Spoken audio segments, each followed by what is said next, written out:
你邊位啊？呢條友係冰山啊！咩事啊，安倉？你識得佢嘅咩？係啊，佢收錢做打手嘅。呢條金毛仔係邊個嘅打手啊？哼，無啦啦走嚟做嫁娘，你班友仔二大人咁樣好唔公平啫！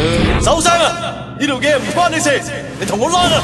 唔得喎，我份人最憎就係啲卑鄙嘅做法。我有個好提議，我同佢兩個一組，咁咪啱數咯。可惡啊！速水又係咁，連呢條友都係咁嘅。你哋一個二個全部都冇將我放在眼內啊！安倉、德田，你哋兩個即刻同我打低呢兩條粉腸！就憑佢哋兩個未夠班同我玩，唔好輕敵啊！職業打手嚟嘅。你個死靚仔，你兩個同我去死啊！講起打交，我哋兩個都係職業。